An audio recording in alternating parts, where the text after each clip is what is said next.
Good morning, friends. On the behalf of Sri Shivsha College of Commerce, Management and Computer Education, I am Ami Sangvi. Warmly welcomes all of you. This session.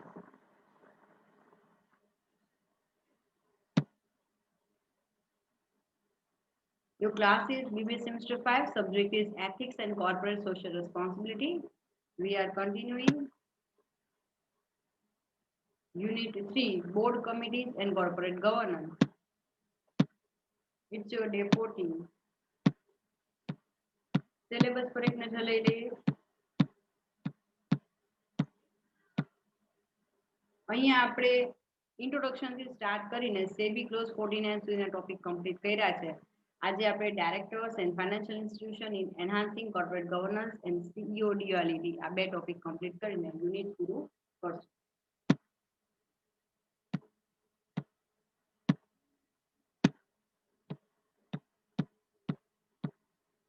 આટલા topic આપણે complete થયા SEBI close 49 સુધીના. Okay, અને આજના દિવસે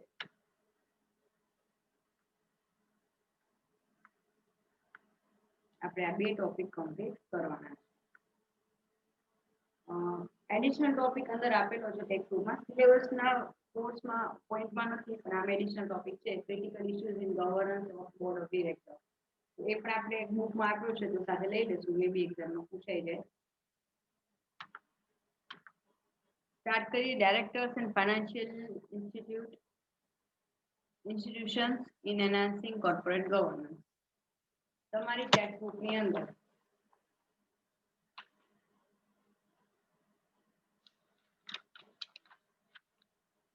page number 72 થી આપણે આજનું સેશન સ્ટાર્ટ કરશું. ત્યાંથી શરૂ કરીને આપણે આજે 78 સુધીના ટોપિક કમ્પ્લીટ કરવાના છે. પેજ નંબર 72 થી સ્ટાર્ટ કરીને 76 78 સુધી. તો 72 પર આવી જઈએ. ટોપિક નંબર 8 આપેલો છે directors and financial institutions in enhancing corporate governance. Financial institutions plays a very important role in enhancing capital formation for the country. Such big corporate organizations cannot exist without the assistance of the financial institution. Thus, considering the importance of various financial institutions in the country, the word corporate governance applies to them too.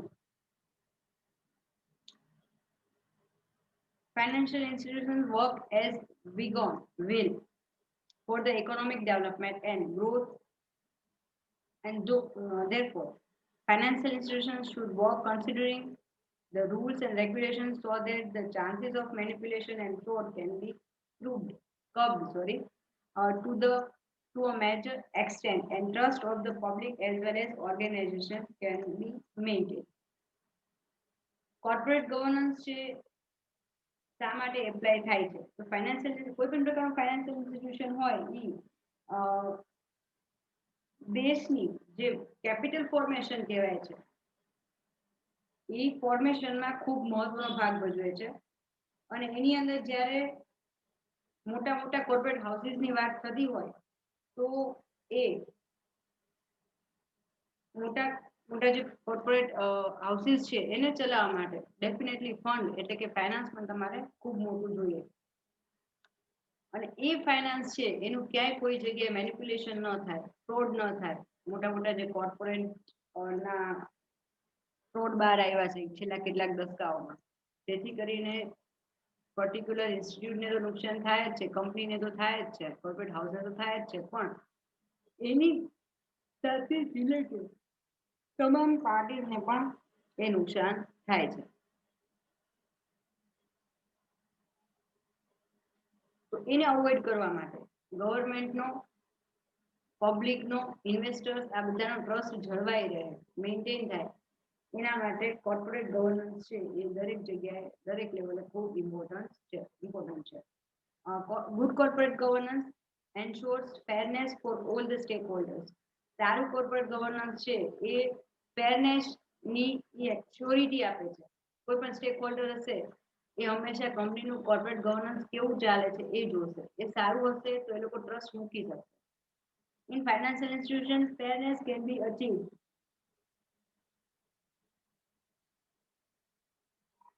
through highest degree of transparency and accountability.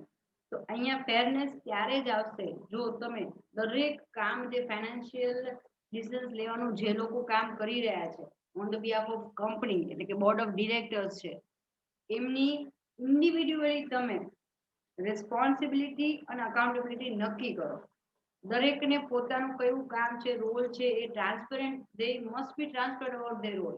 લોકો transparent હોવા જોઈએ, એમને knowledge હોવું જોઈએ આ responsibility આ વ્યક્તિની છે, આ પોસ્ટવાળી વ્યક્તિની, એના રિલેટેડ બેનિફિટ થશે તો ક્રેડિટ મળશે, કોઈ ફ્રોડ બહાર આવ્યું તો એના માટે અકાઉન્ટેબિલિટી પણ એને જ સ્વીકારવી પડશે. તો એમાં ટ્રાન્સપેરન્સી અકાઉન્ટેબિલિટીમાં ટ્રાન્સપેરન્સી રાખવી જરૂરી છે.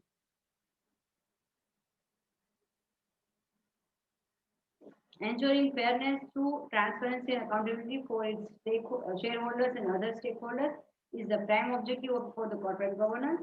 આખે આખા યુનિટની અંદર આ વસ્તુ પર ભાર આપવામાં આવેલો છે in the financial institution. Corporate governance is a set of mechanisms through which all the stakeholders can protect their interests.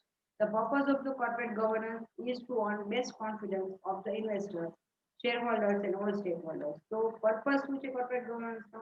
તો કોન્ફિડન્સ ગેઇન કરો તમામ રિલેટેડ ફાઇનાન્શિયલ પાર્ટીઝ.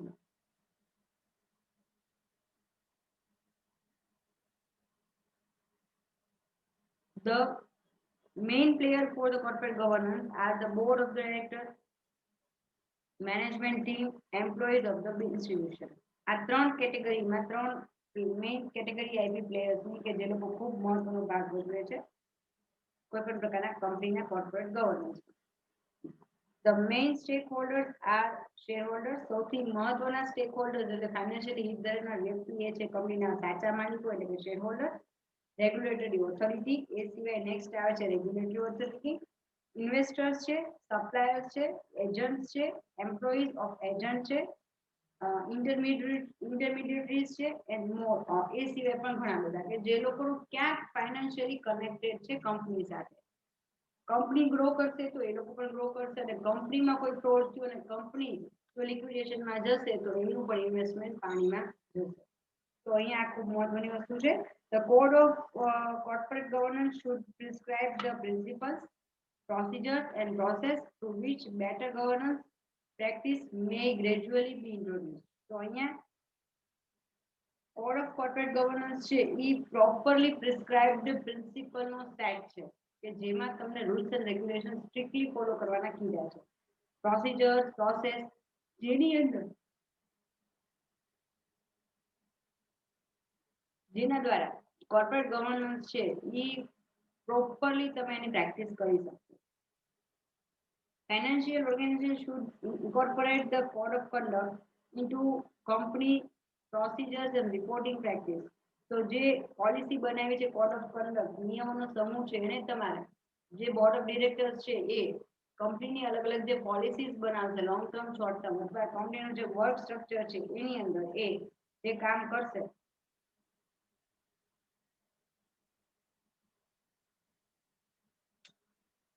એમાં એવી રીતે વણી લેવામાં આવશે કે એનો પ્રોસિજરનો ડે ટુ ડે રૂટીન પ્રોસિજરનો પાર્ટ જ ગણાશે.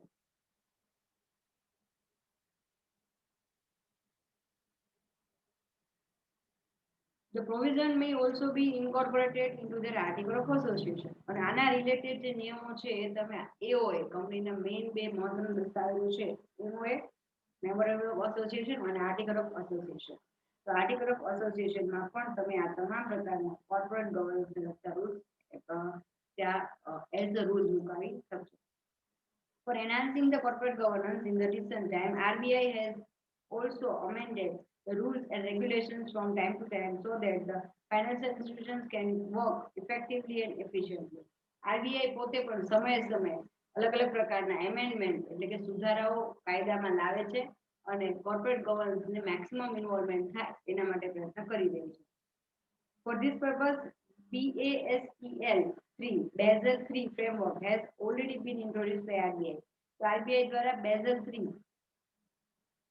framework છે introduce કરવામાં આવ્યું છે to be followed by the all financial institutions of the country, which provides clear guidance for the banking institution to to the rules and regulations strictly, whereby the protection of every stakeholder of the country as well as of the financial institution.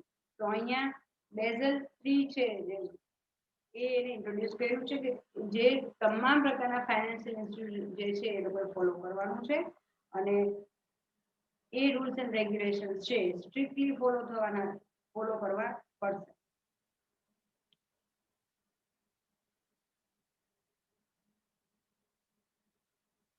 તો આજનો topic આપણે complete કર્યો છે, directors and financial institutions in enhancing the corporate governance. Next topic છે critical issues in governance of board of directors.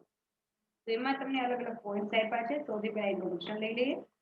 Corporate governance has become mandatory for corporate enterprises. કોઈ પણ enterprise કોર્પોરેટનું છે એના માટે કમ્પલસરી થઈ ગયું છે because of increasing corporate scandal.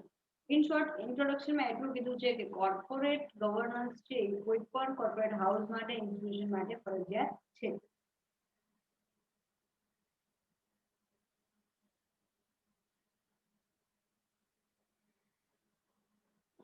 Start કરીએ પહેલા પોઈન્ટથી, performance evaluation of directors. તો સૌથી પહેલો પોઈન્ટ શું કહેવા માંગે છે અહીંયા, even though having this much strict code of conduct, some critical issues related to government in the board of directors are visible, which are as follows. તમે corporate governance ને ફોલો એપ્લાય કરવા માટે ઘણા બધા સ્ટ્રિક્ટ રૂલ્સ એપ્લાય કરાવો છો, છતાં પણ હજી કેટલાક એવા ઇશ્યુઝ છે કે જે ક્રિટિકલ છે બોર્ડ ઓફ ડિરેક્ટર્સ ને લગતા. એવો પહેલો ઇશ્યુ છે performance evaluation of directors. ડિટેલમાં લઈ લઈએ પેજ નંબર 73 પર. Performance evaluation by the board will lead towards corporate governance, but evaluation has always been a sensitive issue and public disclosure may be run counterproductive. તો અહીંયા performance evaluation એટલે શું, તો મતલબ બોર્ડ ઓફ ડિરેક્ટર્સે પોતાનો role કેવી રીતે નિભાવ્યો, ડેડિકેશનથી અકાઉન્ટેબિલિટી એક્સેપ્ટ કરીને પોતાની રિસ્પોન્સિબિલિટી ફૂલફિલ કરી છે કે નહીં, એ તમારે કેવી રીતે તમે એને ઇવેલ્યુએટ કરશો. તો એ એક ક્રિટિકલ ઇશ્યુ છે. કોઈ એક વ્યક્તિના પોઈન્ટ ઓફ વ્યૂથી એ પ્રમાણે તમે જો સિસ્ટમ બનાવો તો મે બી પોસિબલ કે બીજી વ્યક્તિ કે ના આ ઇવેલ્યુએશન સિસ્ટમમાં કોઈ પ્રોબ્લેમ છે, આ પરફેક્ટ નથી. In a peer review situation, to avoid public scrutiny, negative feedback may not be shared. Statements may be overvalued or undervalued.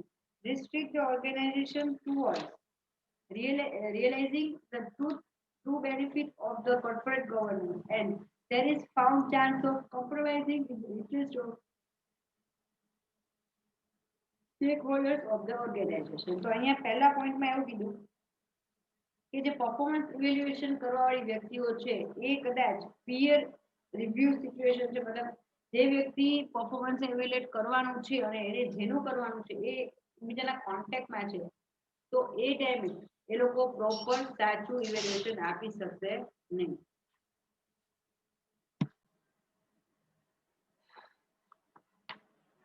Performance evaluation by the board will lead towards corporate governance, but evaluation has always been sensitive issue. The public disclosure may run counterproductive. એક વખત ફરીવાર repeat કરું છું બધું.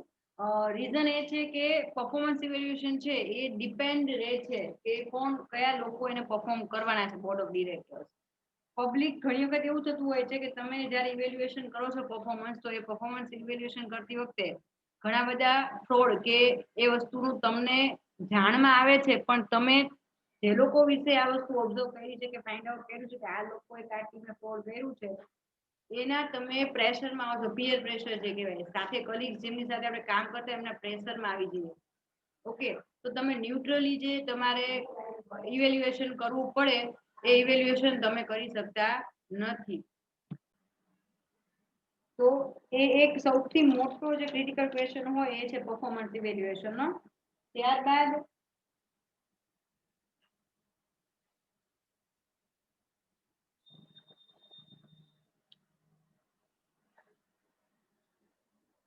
Second point છે true independence of directors. તો directors જે છે એ ટ્રુલી ઇન્ડિપેન્ડન્ટ હોવા જોઈએ. મતલબ ઈ ડાયરેક્ટર્સ પોતાના જે ડિસિઝન્સ લે છે, પોતાનો ઓપિનિયન આપે છે, એ ઇન્ડિપેન્ડન્ટ ઓપિનિયન એમનો હોવો જોઈએ. ડિટેલમાં લઈ લઈએ. પેજ નંબર 74 પર ટોપિક આપેલો છે. Independent directors appointment was supposed to be the biggest corporate governance reform. તો અહીંયા ઇન્ડિપેન્ડન્ટ ડાયરેક્ટરની અપોઇન્ટમેન્ટ છે ને એ સૌથી મોટું ડિસિઝન ગણાય છે corporate governance, no? But unfortunately, the impact of independent director has not been remained remarkable since it has become mandatory to appoint independent directors. પણ આમાં કહેવાય ને રૂલ્સ રેગ્યુલેશન્સ તો હંમેશા કંપનીના બેટરમેન્ટ માટે જ હોય છે, પણ એનું ઇમ્પ્લિમેન્ટેશન કેટલું થાય છે એના ઉપર ટોટલી ડિપેન્ડ રહે છે. તો રૂલ જ્યારે આપણે કર્યો મેન્ડેટરી, તો એ એટલું બધું રિમાર્કેબલ ન રહ્યું. An independent director must be unbiased, transparent, and neutral in his or her functioning. But it has always been seen that due to vested interests, even being independent directors are found taking biased decisions in favor of the organization by compromising the interest of the stakeholders. હવે વાત થાય છે independent ડાયરેક્ટર્સની, પણ unfortunately એવું થાય છે કે independent ડાયરેક્ટર્સની appointment કરવા વાળા પણ ડાયરેક્ટર્સ જ હોય છે, બોર્ડ ઓફ ડાયરેક્ટર અથવા રિલેટેડ પાર્ટી. તો જેમના થ્રુ એમની અપોઇન્ટમેન્ટ થઈ છે, ક્યાંક એ લોકો ન્યુટ્રલ રહી શકતા નથી અને એના લીધે જે એમના ડિસિઝન્સ લેવાના હોઈએ, મતલબ કે એ અનબાયસ્ડ હોવા જોઈએ, ટ્રાન્સપેરન્ટ હોવા જોઈએ, એ વ્યક્તિનો પોતાનો ઓપિનિયન છે ન્યુટ્રલ હોવો જોઈએ, કોઈ પણ એક વ્યક્તિના ફેવરમાં નહીં, પણ ન્યુટ્રલી જે કંપની માટે સારું છે એવો બેસ્ટ ઓપિનિયન એને આપવો જોઈએ, એ લોકો આપી શકતા નથી. Next question, third point is removal of independent director. Independent directors have been generally criticized for playing a passive role on the board. Instance of independent director not siding with the promoter's decision have not been taken well. They will removed from their positions by the promoters. હવે વસ્તુ એવી છે કે ક્યારેક એવું બને કે કોઈ વ્યક્તિ ખરેખર જેન્યુઇનલી પોતાનો રોલ નિભાવવા માંગે, એઝ અ ઇન્ડિપેન્ડન્ટ ડાયરેક્ટર પોતાનો રોલ નિભાવે, તો બની શકશે કે એમને અપોઇન્ટ કરવાવાળા જે પ્રમોટર્સ છે એ લોકોની અગેન્સ્ટ એને જવું પડે. તો જ્યારે એની અપોઇન્ટમેન્ટ થઈ છે, ફર્સ્ટ ટાઈમ રિપોર્ટ આપશે, ત્યારે બની શકે કે એ પોતે રિપોર્ટ આપી દે છે in the against of the persons who have appointed them. તો એ ટાઈમે તો જે લોકોએ અપોઇન્ટ કર્યા છે કાંઈ નહીં કરી શકે, પણ નેક્સ્ટ ટાઈમ આગળ જતા મે બી પોસિબલ છે કે જેમણે એમને અપોઇન્ટ કર્યા છે એમને રિમૂવ પણ કરી નાખે.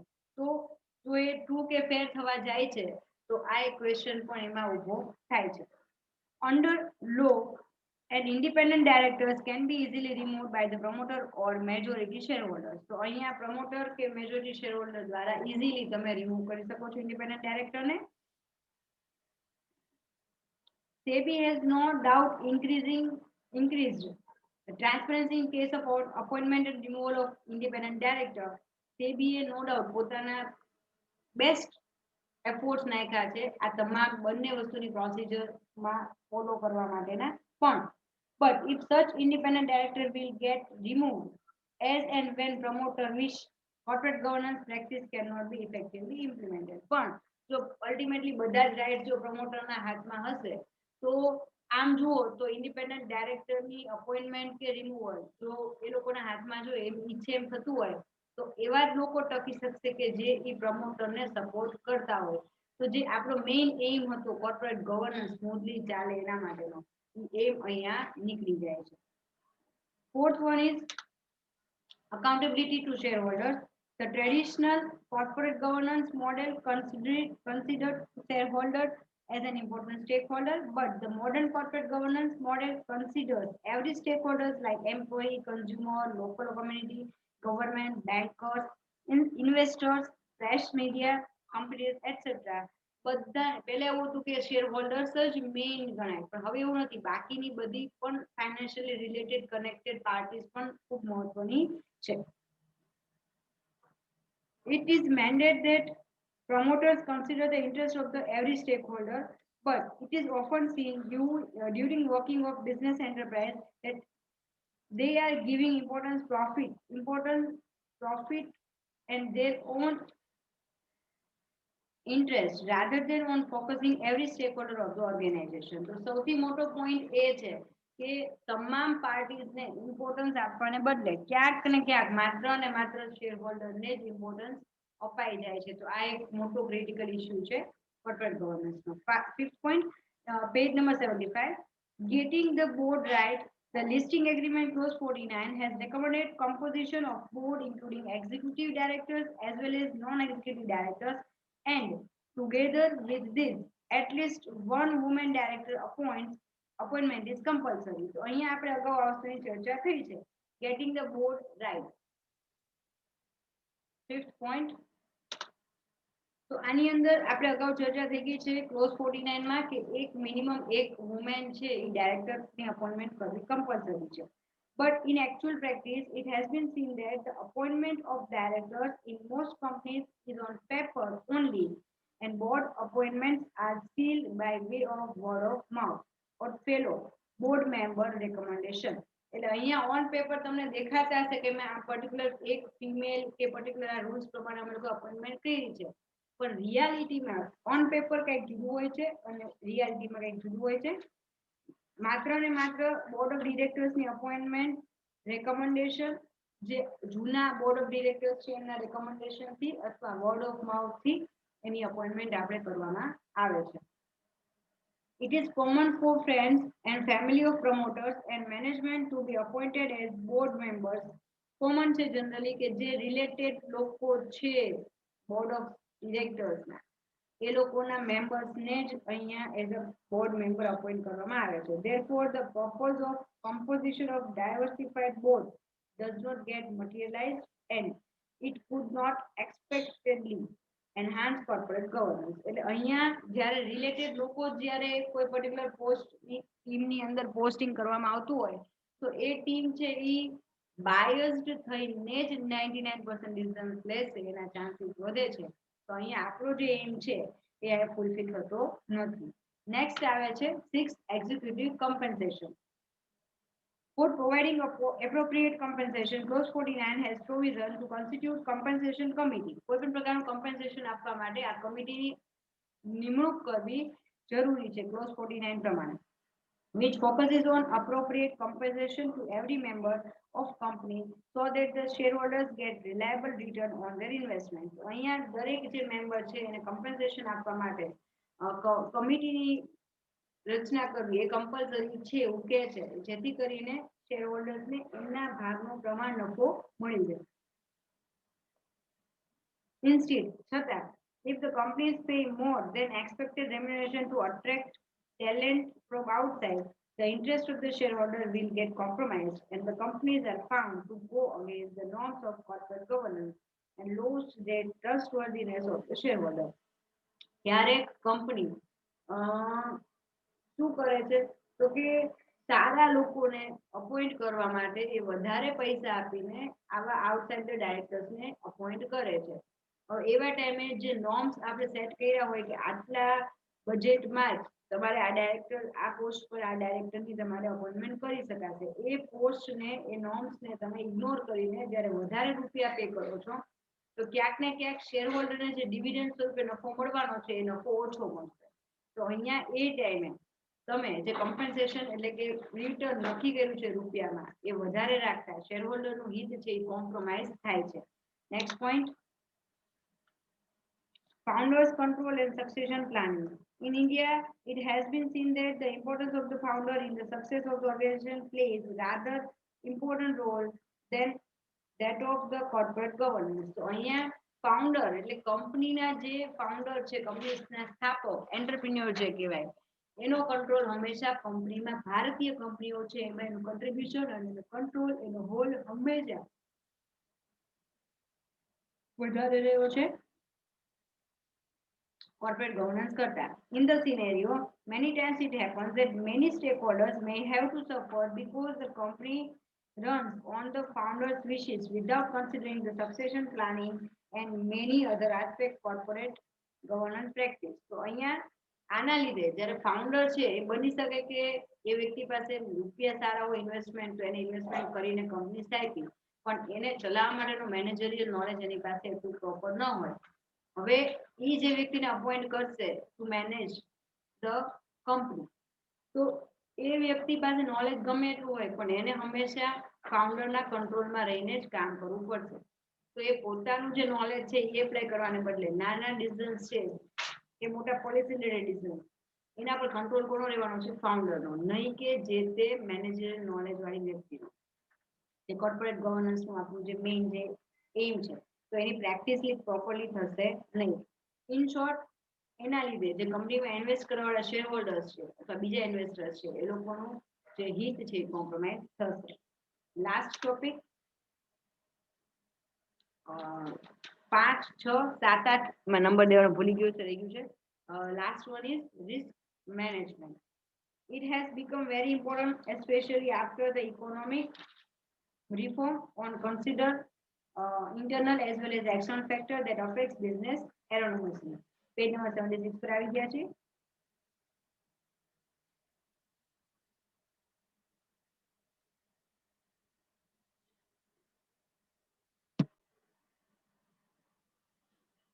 Eighth point છે risk management, આપણે repeat કરી લઈ.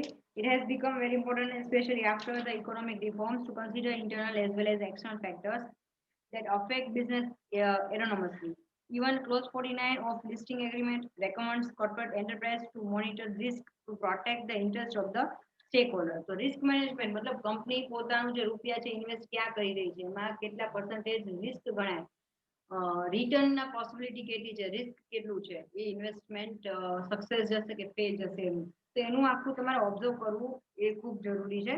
But with the growing globalization process, it has become almost impossible to monitor and assess all risk in advance with which one can protect itself. તો અહીંયા કંપનીની વાત કરીએ તો એની અંદર રિસ્ક મેનેજમેન્ટમાં ઇન્ટરનલ એક્સટર્નલ કરતા ઘણા બધા અલગ અલગ ફેક્ટર્સ હોય છે કે જે અસર કરતા હોય છે. તો આ અફેક્ટિંગ જે ફેક્ટર્સ છે રિસ્ક મેનેજમેન્ટ નો જે સ્કોપ છે એ ખૂબ મોટો છે. તો પોસિબલ નથી કે દરેક ફેક્ટર્સ છે આપણે આમાં ઇન્ક્લુડ કરી શકાય. તો અહીંયા થોડુંક ડિફિકલ્ટ થઈ ગયું છે. 9th પોઈન્ટ લઈ લઈએ.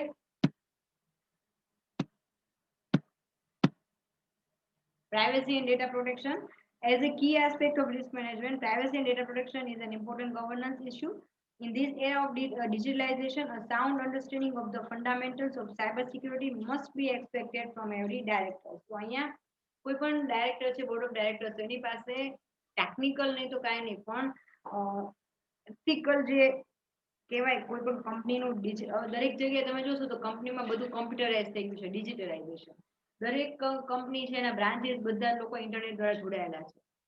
તો અત્યારે ઇન્ટરનેટ ઉપર ડેટા થેફ્ટ, પ્રાઇવેસી જે હોય છે એ પ્રાઇવેસીને કોમ્પ્રોમાઇઝ કરીને ઘણી બધી વસ્તુઓ ઓનલાઈન ડેટા એ લોકોનો હેક થઈ જાય છે, ચોરી થઈ જાય છે. તો અહીંયા બોર્ડ ઓફ ડિરેક્ટર્સે પોતાની કંપનીનું ડેટા પ્રોટેક્ટ કરવો અને પ્રાઇવેસીનું જે રૂલ્સ એન્ડ રેગ્યુલેશન્સ છે એનું નોલેજ હોવું જરૂરી છે.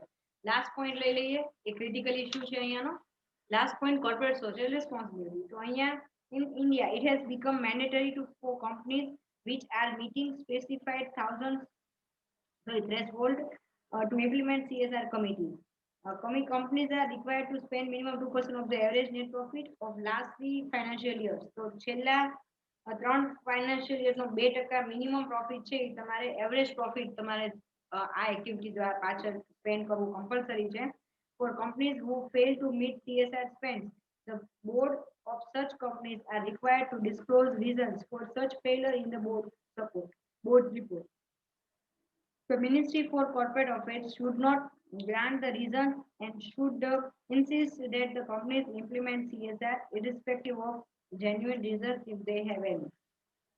તો અહીંયા કંપની કોર્પોરેટ સોશિયલ રિસ્પોન્સિબિલિટી કેટલી no doubt rules and regulations બનાવવામાં આવ્યા છે પણ એને ઇમ્પ્લિમેન્ટ કેટલા કરશે એ ખૂબ મહત્વનો પ્રશ્ન છે. તો અહીંયા ગવર્મેન્ટે ખાસ ધ્યાન રાખવાનું છે કે કોર્પોરેટ સોશિયલ રિસ્પોન્સિબિલિટી છે એ અહીંયા ફોલો કરવામાં આવે છે કે નહીં.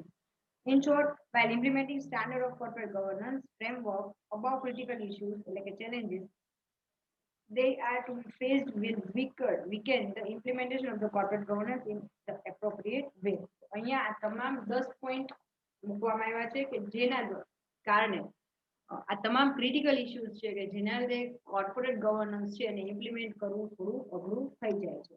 તો આ ટોપિક આપણે કમ્પ્લીટ કર્યો. નેક્સ્ટ લઈ લઈએ CODL. ફર્સ્ટ સ્ટાર્ટ કરીએ meaning. CODLity refers to the situation when the CEO also holds the position of the chairman of the board. So CODLity ની અંદર ચીફ એક્ઝિક્યુટિવ ઓફિસર ની પોસ્ટ ઉપર તે વ્યક્તિ કામ કરતી જશે પણ સાથે સાથે એ ચેરમેન ની પોઝિશન પણ સંભાળશે. ડ્યુઅલ ડબલ રિસ્પોન્સિબિલિટી એના માથે આવે છે. The board of directors is set up to monitor managers such as the CEO on behalf of the shareholder. તો અહીંયા શેરહોલ્ડરના બિહાફ પર CEO ની નિમણૂક કરવામાં આવે છે. They design compensation contract and hire and fire CEOs. તો એ લોકો નક્કી કરે છે કે કઈ રૂલ્સ રેગ્યુલેશન ને ફોલો કરીને તમે હાયર કરી શકો છો અને ફાયર કરી શકો છો CEO ને. A dual CEO benefit the firm if he or she works closely with the board to create values. હવે અહીંયા જે વ્યક્તિ બોર્ડ ઓફ ડિરેક્ટર પણ છે અને જે વ્યક્તિ CEO મતલબ કંપનીમાં એક્ટિવલી કામ પણ કરે છે તો એને તમે જ્યારે ચેરમેન તરીકે અપોઇન્ટ કરો છો તો એ ડ્યુઅલ બેનિફિટ કંપનીને મળે છે. Establishing a unity of command as the head of the firm allows the firm to send a reassuring message to shareholder. मतलब જે કંપનીને ચલાવવા વાળી વ્યક્તિ છે મેનેજમેન્ટની વ્યક્તિ એને જ તમે શેરહોલ્ડરના રેપ્રેઝેન્ટેટિવ તરીકે મૂકો છો તો એ બંનેનું હિત જળવાય એવા ડિસિઝન્સ લેશે. However, it is also easier for the CEO to assert control of the board and consequently make it discipline of the management. તો અહીંયા CEO માટે પણ એ વધારે સારું રહેશે કારણ કે ડ્યુઅલ રાઇટ્સ મળે છે. તો એ કંપની એઝ વેલ એઝ જે કંપનીના ઓનર્સ છે એઝ વેલ એઝ એના મેનેજમેન્ટના માણસો તો એ બંનેના હિત જળવાય એવા કોમન ડિસિઝન્સ લઈ શકશે. એડવાન્ટેજ લઈ લઈએ આપણે એના. ફર્સ્ટ ધ પેજ નંબર 77 પર એડવાન્ટેજ આવેલા છે. This unified rule ensures strong central leadership and increases efficiency, pointing to the relative success of the company. હવે જેટલું સેન્ટ્રલાઇઝેશન હશે ટોપ લેવલ એટલા ડિસિઝન્સ લેવામાં ઝડપ વધશે. ઇવન ડિફરન્સ ઓફ ઓપિનિયન એટલા બધા નહીં રહે. તો સૌથી પહેલો એનો બેનિફિટ એ છે કે એ તમને સ્ટ્રોંગ સેન્ટ્રલ લીડરશિપ ઓફર કરે છે અને એફિશિયન્સી ઇન્ક્રીઝ કરે છે. Second point, unified chairman CEO may provide advantages of their superior knowledge of the organization. અહીંયા એવી જ વ્યક્તિને આ ડ્યુઅલ રિસ્પોન્સિબિલિટી આપશું કે જે એક્સપિરિયન્સમાં એની પાસે મેક્સિમમ અનુભવ હશે તો એ પોતાનો બંને પ્રકારનો અનુભવ છે એ કંપનીને આપશે. Third point, unified rule gives the autonomy in decision making process which implements innovative ideas comparatively quicker, which benefit the organization.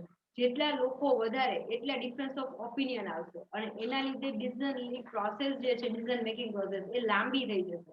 હવે તમે બંને પોસ્ટ કોઈ એક વ્યક્તિને પ્રોવાઈડ કરો છો આપો છો અપોઇન્ટ કરો છો તો એ વ્યક્તિ પોતાની પાસે એક્સ્ટ્રીમ નોલેજ તો છે જ એના લીધે જ એને અપોઇન્ટમેન્ટ આપવામાં આવેલી છે તો એ પોતે ક્વિક ડિસિઝન લઈ શકશે. એ ડિપેન્ડ નહીં રહે બીજા કોઈના ઓપિનિયન ઉપર. Fourth point, unified rule enhances the capacity of work so that the productivity of the organization can be enhanced up to a certain extent. તો અહીંયા તમારી કામ કરવાની કેપેસિટી વધે છે પ્રોડક્ટિવિટી વધશે અને જેના લીધે અલ્ટિમેટલી બેનિફિટ કંપનીને થશે. ડિસએડવાન્ટેજ લઈ લઈએ. The unified rule leads to a lack of oversight and diminishing the independence of the board. તો અહીંયા વસ્તુ એ છે કે જે સેન્ટ્રલાઇઝેશનના બેનિફિટ્સ છે તો એના મેરિટ્સની સાથે ડીમેરિટ પણ છે. જ્યારે એક લિમિટેડ વ્યક્તિ પાસે બધા રાઇટ્સ આપવામાં આવે છે તો જે બોર્ડનું ઇન્ડિપેન્ડન્સ હોવું જોઈએ એની પાસે ડ્યુઅલ રાઇટ્સ છે. ઓકે તો બાકીના બોર્ડ ઓફ મેમ્બર્સ છે એમની પાસેની જે રાઇટ્સ છે ક્યાંક ને ક્યાંક કોમ્પ્રોમાઇઝ થશે ડિમિનિશ થશે. શા માટે 100% છે એમાં તમે 30-40% એક વ્યક્તિને રાઇટ્સ આપી દો છો તો બાકીના લોકોના માત્ર 60% ઇન્ડિવિડ્યુઅલ રાઇટ્સ થશે તો એ ડિમિનિશ થશે ઘટશે એને ઇન્ડિપેન્ડન્સ એનું ઘટશે.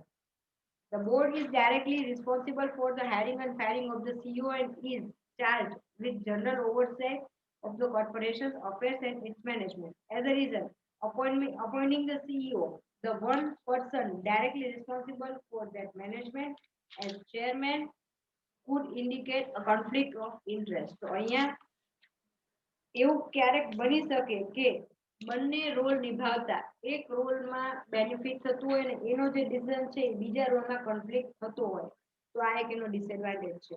નેક્સ્ટ લઈ લઈએ third point. Because of the unified role, the decision will be taken little quicker, but the decision may become autocratic, which might affect the interest of the organization in the long run. તો અહીંયા જ્યારે સેન્ટ્રલાઇઝેશનની વાત આવે ઓથોરિટીમાં તો હંમેશા ક્યાંક ને ક્યાંક એ વ્યક્તિમાં ઓટોક્રેસીનો ભાવ આવી જાય છે. આપ ખુદ શાહી છે કહેવાય, સરમુખત્યારશાહી એ પ્રમાણે કે ડિસિઝન તો મારે જ લેવાના છે ને. મે બી ક્યાંક એ ડિસિઝનમાં ખોટા પડતા હોય તો એ ટાઈમે એને કેવા વાળું કે ટોકવા વાળું રાઇટ્સ હોય એવી કોઈ વ્યક્તિ અહીં હાજર હશે નહીં. Fourth and last point, unified role on the other hand puts pressure on one individual and therefore the benefits of decentralization of authority may get violated. તો અહીંયા જ્યારે સેન્ટ્રલાઇઝેશનની વાત કરીએ છીએ તો એના ડીમેરિટ્સ રૂપે આપણને જે ડિસેન્ટ્રલાઇઝેશનના બેનિફિટ મળવાના છે બેનિફિટ આપણને મળશે નહીં. તો અહીંયા ડિસએડવાન્ટેજ તરીકે લાસ્ટ ડિસએડવાન્ટેજ એ છે કે ડિસેન્ટ્રલાઇઝેશનનો બેનિફિટ અહીંયા આપણને સેન્ટ્રલાઇઝેશન થવાથી મળતો નથી. તો આજનું સેશન આપણે કમ્પ્લીટ કરીએ છીએ. યુનિટ પણ કમ્પ્લીટ થાય છે. કોઈ પણ પ્રકારનો ડાઉટ હોય તો 100% તમે કોન્ટેક્ટ કરી શકો છો. કમ્પ્લીટ કરીએ આજનું session. Have a great day. Stay at home, stay safe.